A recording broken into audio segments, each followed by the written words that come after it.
So it's the end of the year. The market's taking a shit. It's really bad.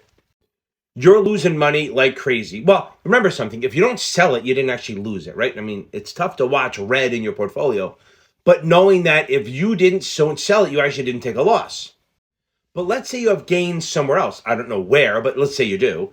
Maybe you bought them a long time ago, and you have some gains that you're going to pay taxes on. So what you can do is you can actually sell some of your losers to take a loss, and then you can use that to offset your gains.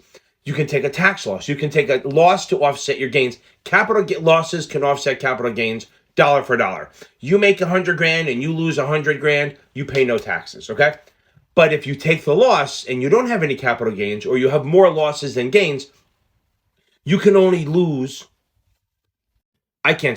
you can only use 3 grand of that against your ordinary income. So if you make 100 grand as income, you make 100 grand and then you lose $10,000 trading.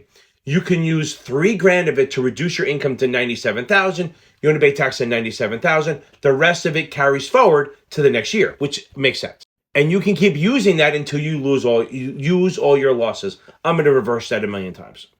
And that's great because you can use your losses to offset any of your gains.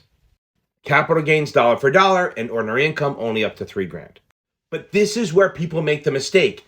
Say it's right now, December 22nd, a couple days before Christmas. You're like, you know what? Let me get some money for presents. A little late, guys.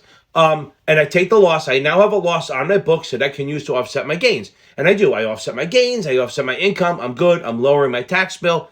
And then I go, you know what? Let me buy back into it. Here's the problem. If you don't wait at least 31 days to buy back in, the IRS goes, you can't take the loss. You still lost the money, but you can't use it now against your gains. You can use it later, but not now.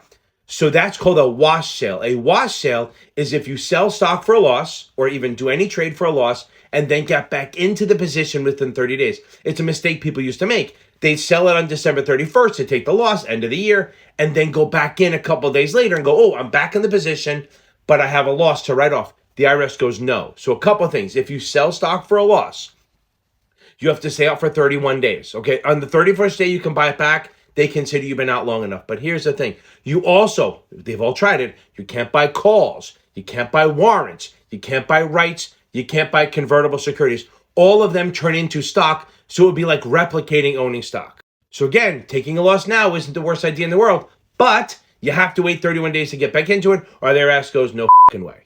If you like this stuff, follow me on YouTube under Capital Advantage Tutoring. And if you need help with the Series 7, I'm here to help you, baby.